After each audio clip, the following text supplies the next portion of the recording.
ശബരിമലയിലെ വാജി വാഹനം ഇപ്പോൾ വലിയ ചർച്ചാ വിഷയമായി മാറിക്കൊണ്ടിരുന്നത്. ഈ വാജി വാഹനം വീട്ടിൽ കൊണ്ടുപോകാമെന്നുള്ളത് തന്ത്രിയുടെ അവകാശമാണ്. അതല്ല, അവകാശമാണെന്ന് അയാൾ പറയുന്നു. അതെ, പറയുന്നു. അതുകൂടാതെ പ്രയാർ ഗോപാലകൃഷ്ണൻ നൽകിയതാണെന്ന് മറ്റൊരു കൂട്ടർ പറയുന്നുണ്ട്. ഇതൊക്കെ പറയുമ്പോൾ രണ്ട് കൂട്ടരാണ് ഈ വാജി വാഹനവുമായി ബന്ധപ്പെട്ട് അങ്ങോട്ടും ഇങ്ങോട്ടും ആരോപണ പ്രത്യാരോപണം ഉന്നയിക്കുന്നത്. ശരിക്കും വാജി വാഹനം ഈ തന്ത്രിക്ക് സ്വന്തമാണോ? പ്രയാസമാണത് തന്ത്രിക്ക് അവകാശപ്പെടാൻ. അതിന് പല കാരണങ്ങളുണ്ട്. ഇതിൻ്റെ അകത്ത് ഈ തന്ത്രിയുടെ അവകാശമാണ് എന്ന് പറഞ്ഞ് സ്ഥാപിക്കുന്നവർ ഉദ്ധരിക്കുന്നൊരു പ്രമാണമുണ്ട്. അത് തന്ത്ര സമുച്ചയത്തിലെ ആണ്. ഈ തന്ത്ര സമുച്ചയം എന്ന് പറയുന്നത് 15-ാം നൂറ്റാണ്ടിൽ ചേന്നാസ് നാരായണൻ നമ്പൂതിരിപ്പാട് എഴുതിയ സംസ്കൃതത്തിലുള്ളതാണ്. അത് കഴിഞ്ഞത് തിരുവല്ലയിലെ കുഴിക്കാട്ടുമനയിലെ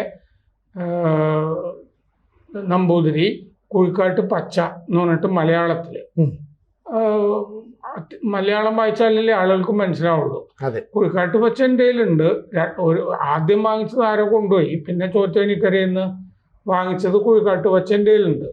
അപ്പോൾ തന്ത്ര സമുച്ചയത്തിൽ ചേന്നാസ് നാരായണൻ നമ്പൂതിരി എഴുതിയ തന്ത്ര സമുച്ചയം സംസ്കൃതം 11-ാം പടലത്തിൽ ഈ നവീകരണം, ഒരു ക്ഷേത്രത്തിൻ്റെ നവീകരണം കഴിഞ്ഞാൽ മൂലബിംബം, അതായത് മൂലവിഗ്രഹം ഉണ്ടല്ലോ, അതെന്ത് ചെയ്യും എന്നുള്ളതിനെ പറ്റിയാണ് പ്രമാണമുള്ളത്. വാജിവാഹനത്തിനെ പറ്റി അല്ല. അപ്പോൾ അതിതിൽ അപ്ലിക്കബിൾ ആണെന്നാണല്ലോ ഇവർ ഈ തന്ത്രിയുടെ ചേരി ആർഗ്യൂ ചെയ്യുന്നത്. അപ്പോൾ തന്ത്ര സമുച്ചയം 11-ാം പടലത്തിൽ നവീകരണം കഴിഞ്ഞാൽ പഴയ ബിംബം അത് ദ്രവിച്ചതോ കേടുവന്നതോ ഒക്കെ ആകാമല്ലോ. അതുകൊണ്ടാണല്ലോ ഇത് മാറ്റുന്നത്. ഇതെന്ത് ചെയ്യും എന്ന് പറയുന്നത്. ആ സംസ്കൃത ശ്ലോകം മലയാളത്തിലേക്ക് പരിഭാഷ ചെയ്ത് ഞാൻ വായിക്കുകയാണ്. ജീർണമായ ബിംബം ഇളക്കി ക്ഷേത്ര പരിധിക്ക് പുറത്തു കൊണ്ടുവന്നാൽ അത് മരം കൊണ്ടുണ്ടാക്കിയതാണെങ്കിൽ, മൂലവിഗ്രഹം മരം ആണെങ്കിൽ, പശുവിൻ്റെ നെയ്യിൽ അഭിഷേകം ചെയ്ത് നിർമാല്യം ധരിപ്പിച്ച് യോഗ്യമായ അഗ്നിയിൽ ആഹവനം നടത്തി സമ്പൂർണമായി പൂജിച്ച് ഗുരു സ്വയം ദഹിപ്പിക്കണം. മൂലവിഗ്രഹം മരം ആണെങ്കിൽ ഇത് കത്തിച്ച് കരിയാക്കണം, ചാരമാക്കണം. ഇതാണ് സംഭവം. അത് ലോഹത്തിൽ നിന്നുണ്ടാക്കിയതാണെങ്കിൽ, വിഗ്രഹം ലോഹമാണെങ്കിൽ, യജമാനൻ എന്ന് പറഞ്ഞാൽ അന്ന് പ്രയാർ ഗോപാലകൃഷ്ണൻ, യജമാനൻ ആ വിഗ്രഹം ഉരുക്കി ശുദ്ധമായ ലോഹരൂപത്തിലാക്കി ഗുരുവിന് സമർപ്പിക്കണം. മനസ്സിലായോ? ഇനി അത് മൂലവിഗ്രഹത്തിനെ പറ്റിയാണിത്. അത് എൻ്റെ ആർഗ്യുമെന്റ് ഞാൻ വേറെ പറയാം. ഇനി ഇതിലേക്ക് വാജിവാഹനത്തിലേക്ക് എടുത്താൽ തന്നെ എന്തുവേണം? അത് ലോഹല്ലേ. അത് പ്രയാർ ഗോപാലകൃഷ്ണൻ ഉരുക്കണമായിരുന്നു. എന്നിട്ട് വേണം ഗുരുവിന് സമർപ്പിക്കാൻ എന്ന്. ഒന്നുകൂടി ആ ഭാഗം പറയാം. അത് ഇവിടെ അതാണല്ലോ, ലോഹമാണല്ലോ. അത് ലോഹത്തിൽ നിന്നുണ്ടാക്കിയതാണെങ്കിൽ യജമാനൻ ആ വിഗ്രഹം ഉരുക്കി ശുദ്ധമായ ലോഹരൂപത്തിലാക്കി ഗുരുവിന് സമർപ്പിക്കണം. അല്ലെങ്കിൽ നാളം എന്ന് പറഞ്ഞാൽ ബന്ധന ഭാഗം, നാളം മുറിച്ച് ഇത് ശുദ്ധീകരിച്ച് മനോഹരമാക്കി ആ ദേവതയുടെ തന്നെ കൗതുക വിഗ്രഹമായി കണക്കാക്കാം. കൗതുക വിഗ്രഹം എന്ന് പറഞ്ഞാൽ എന്താണെന്നറിയോ? യാത്രാബിംബം, ശിവേലിത്തിടമ്പ്. അതായത് മൂലവിഗ്രഹം അവിടെ ഇരിക്കുമ്പോൾ ഈ ശിവേലിക്ക് ആനപ്പുറത്തും ഒക്കെ എഴുന്നള്ളിക്കുന്നത് വേറൊരു ബിംബം ആണ്. അതുണ്ടാക്കാം. ഇതുരുക്കി ശിവേലി ബിംബം ഉണ്ടാക്കാം. അതാണ് പറഞ്ഞിരിക്കുന്നത്.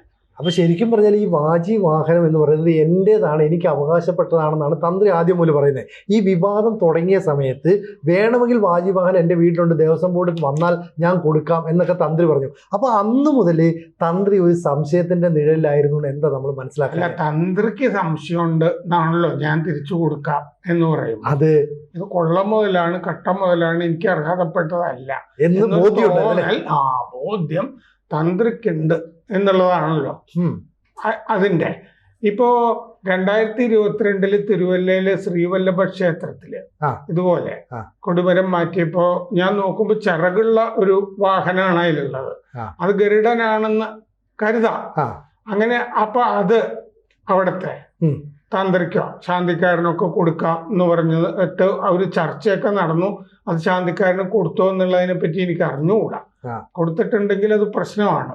അപ്പൊ നവീകരണം കഴിഞ്ഞാൽ ഇപ്പൊ പൊതുവെ ആളുകൾ പറയുന്നത് പൂജയ്ക്ക് ഉപയോഗിച്ചത് ശാന്തിക്കാർക്ക് എടുക്കാം, മറ്റേ അരങ്ങത്ത് ഉപയോഗിച്ചത് ചാക്യാർക്ക് എടുക്കാം, അടിയന്തരത്തിന് ഉപയോഗിച്ചത് അടിയന്തരക്കാർക്ക് എടുക്കാം എന്നുള്ള ഒരു വിശ്വാസത്തിലാണ് ഇപ്പോ ഈ കാര്യങ്ങളൊക്കെ നടന്നു പോകുന്നത്. മൂലവിഗ്രഹത്തിനെ പറ്റിയിട്ടായിരുന്നു പ്രമാണം ഞാൻ ഊന്നി ആദ്യം പറഞ്ഞത്. അത് വീണ്ടും ഞാൻ ഉറപ്പിക്കുകയാണ്, അത് വിഗ്രഹത്തിനെ പറ്റിയാ, കൊടിമരത്തിലെ വാജിവാഹനത്തിനെ പറ്റി അല്ലല്ലോ അത് പറഞ്ഞിരിക്കുന്നത്. അപ്പോ അതായത് ഈ ഉപയോഗശൂന്യമായ ദ്രവിച്ച കേടുവന്ന മൂലബിംബത്തിനെ പറ്റിയിട്ടാണ് അത് എന്ത് ചെയ്യണമെന്ന് പറഞ്ഞിരിക്കുന്നത്. സാധാരണഗതിയിൽ ആ മൂലബിംബം, ഈ പ്രതിഷ്ഠിക്കുന്ന മൂലബിംബം ഉണ്ടാക്കുന്നത് ആരാണ്? ഒരു മൂശാരിയല്ലേ ഉണ്ടാക്കുന്നത്. ആ മൂശാരിയാണ് ആ ബിംബത്തിൻ്റെ പിതാവ്, സ്രഷ്ടാവ് എന്നാണ് സങ്കല്പം. അപ്പൊ സാധാരണഗതിയിൽ ഞാൻ മൂലബിംബത്തിൻ്റെ കാര്യമാണ് പറയുന്നത്.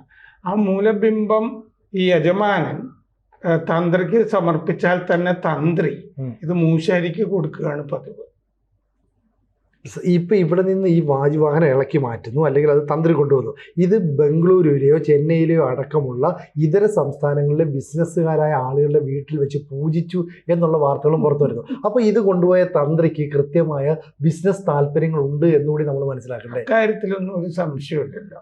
അതുകൊണ്ടാണല്ലോ ആദ്യമേ എൻ്റെ അവകാശമാണ് എന്ന് അദ്ദേഹം പറഞ്ഞ് ഇത് ആ പ്രയാർ ഗോപാലകൃഷ്ണൻ ഇത് മോളിൽ നിന്ന് ഇളക്കിയിട്ടേ പരസ്യമായിട്ട് ഇങ്ങനെ കൊടുക്കുന്നതിന്റെ വീഡിയോ ഒക്കെ ഉണ്ട്. അപ്പോൾ ഉള്ളൊരു സന്തോഷമൊക്കെ ഉണ്ട് തന്ത്രിയുടെ മുഖത്ത്. ഞാൻ പറഞ്ഞല്ലോ വാജിവാഹനത്തിനെ പറ്റി അല്ലെന്നേ പ്രമാണം, മൂലവിഗ്രഹത്തിനെ പറ്റിയാ. അപ്പൊ ഇത് സാധാരണഗതിയിൽ കല്ലുകൊണ്ടുള്ളതാണെങ്കിൽ ഇത് വെള്ളത്തിൽ ഒഴുക്കി കളയുകയാണ് ചെയ്യുക.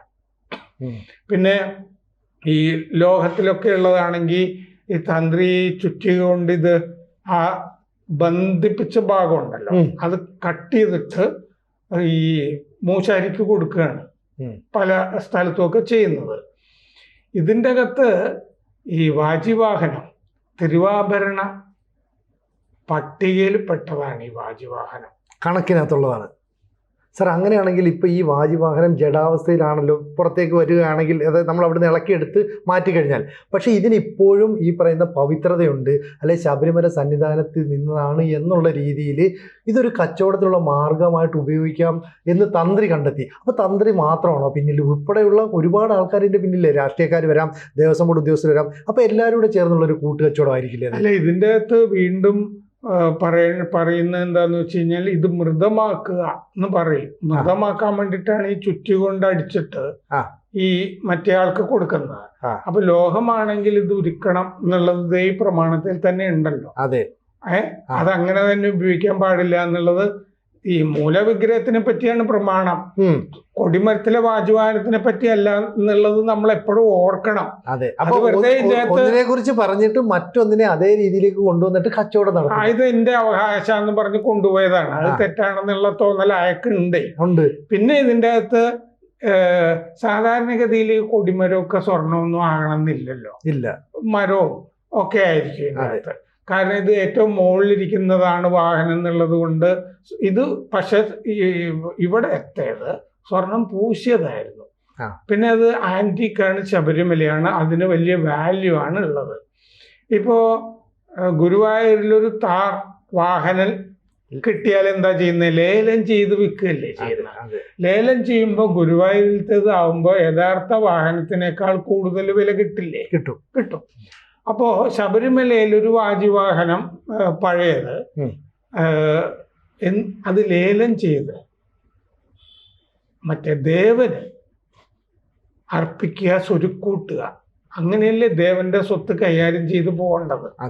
അത് അങ്ങനെയാണ് അത് ചെയ്യേണ്ടിയിരുന്നത് എന്നുള്ളതാണ് എൻ്റെ ധാരണ. അല്ലാതെ 15-ാം നൂറ്റാണ്ടിലെ തന്ത്രസമുച്ചയം നമ്മൾ ഫോളോ ചെയ്യാന്ന് വിചാരിക്കുക. ജനാധിപത്യ രാജ്യമായ ശേഷം നമ്മൾ ഭരണഘടനയിലൊക്കെ പറയുന്ന കാര്യങ്ങളും നമ്മുടെ നാട്ടിലെ നിയമങ്ങളും ഒക്കെ അല്ലേ നമ്മൾ പിന്തുടരേണ്ടത്.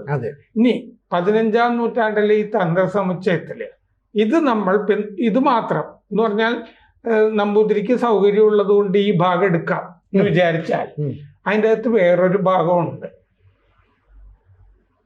ശൂദ്രരിൽ താഴ്ന്ന ആളുകൾ ഈ ശ്രീകോവില്, അമ്പലം ഈ ഭാഗത്ത് പ്രവേശിക്കരുത് എന്ന് പറഞ്ഞിട്ടുണ്ട്. ഈ ചാതുർവർണ്ണ്യം എന്നൊക്കെ പറയുന്നത് തന്ത്ര സമുച്ചയത്തിലുണ്ട്. ഞാൻ ആ പേജും വായിച്ചിട്ടാ വരുന്നത്, ഈ 2 പേജും വായിച്ചിട്ടാ വരുന്നത്. അപ്പൊ എന്നാ പിന്നെ തന്ത്ര സമുച്ചയത്തിലെ ഈ തന്ത്രിക്ക് കിട്ടുന്ന ഭാഗം സന്തോഷം ഞാൻ എടുക്കുന്നു എന്ന് പറയുമ്പോ എന്നാ പിന്നെ മറ്റേ ഭാഗം കൂടി എന്തുകൊണ്ട് എടുക്കുന്നില്ല? നമുക്ക് ഈ കാലഘട്ടത്തിന് ചേരില്ല എന്നുള്ളതുകൊണ്ടല്ലേ. അതെ. അപ്പൊ നമുക്ക്, ഞാൻ നേരത്തെ ഈ കാര്യത്തിൽ പറഞ്ഞിട്ടുണ്ട്, മൈനറാണ് തന്ത്രിയുടെ ഈ കുഴപ്പം. നേരത്തെ നമ്മളൊരു ചർച്ച ചെയ്തതാണല്ലോ. അതെ. മൈനർ ആയതുകൊണ്ട് ജീവപര്യന്തം ഈ കുറ്റം കിട്ടുന്ന വകുപ്പ് തന്ത്രിക്ക് ചുമത്തിയിട്ടുണ്ടല്ലോ. അതെന്തുകൊണ്ട് എന്ന് ഞാൻ പറഞ്ഞു.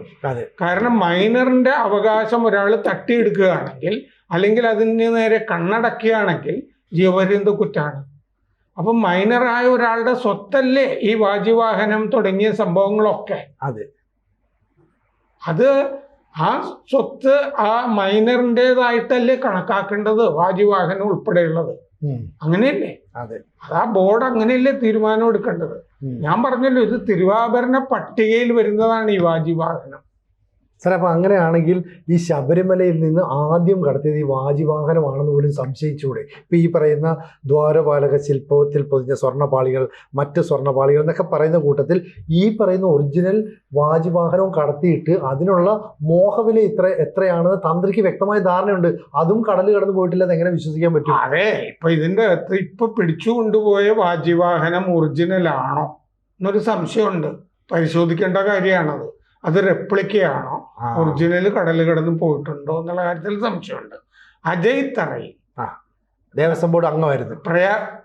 പ്രയാർ ഗോപാലകൃഷ്ണൻ പ്രസിഡന്റ് ആയിരുന്നപ്പോ അംഗമായിരുന്നു അജയ് തറയിൽ. അജയ് പ്രയാറില്ലല്ലോ ഇപ്പോ. ഇല്ല. അപ്പൊ അജയ് തറയിൽ പറയുന്നത് തന്ത്രിയുടെ അവകാശമായിരുന്നു, അതുകൊണ്ട് പ്രയാർ കൊടുത്താണ് എന്ന് തോന്നുന്നുണ്ട്. അപ്പോ ഒരു ചാനൽ കാരൻ ചോദിക്കുന്നുണ്ട് അജയ് തറയിലിനോട്, പിന്നെ എന്തുകൊണ്ട് ഇത് തിരിച്ചു കൊടുക്കാം എന്ന് തന്ത്രി പറഞ്ഞു. അപ്പൊ അജയ് തറയിലിന് ഉത്തരമില്ല.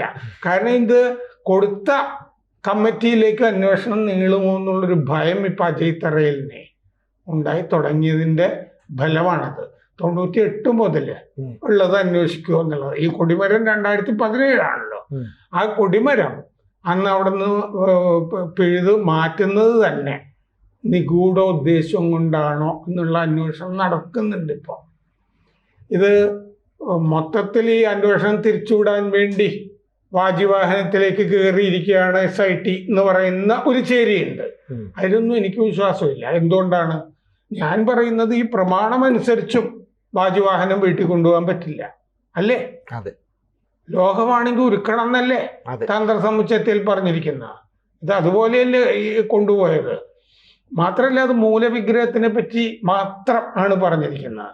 കാരണം മുമ്പത്തെ 1950 മറ്റേ കാഞ്ഞിരപ്പള്ളി അച്ചായന്മാര് തച്ചൊടച്ച കൽവിഗ്രഹം ഉണ്ടല്ലോ, അതവിടെ വെള്ളത്തിലേക്ക് കളയുന്നതായിട്ടാണ് പറയുന്നത്. സാധാരണഗതിയിൽ എന്ത് ചെയ്യുന്നറിയോ, ഇത് തന്ത്രിക്ക് കിട്ടിയ തന്ത്രി മൂശാരിക്ക് കൊടുക്കും. ലോഹാണെങ്കിൽ മൂശാരി കൊണ്ടുപോയിട്ട് എന്ത് ചെയ്യുന്ന വെച്ചാൽ മണി ഉണ്ടാക്കും, ബെൽ മണി. അങ്ങനെ ഇതിനൊരു കീഴ്വഴക്കങ്ങളും കാര്യങ്ങളും ഒക്കെ ഉണ്ട്.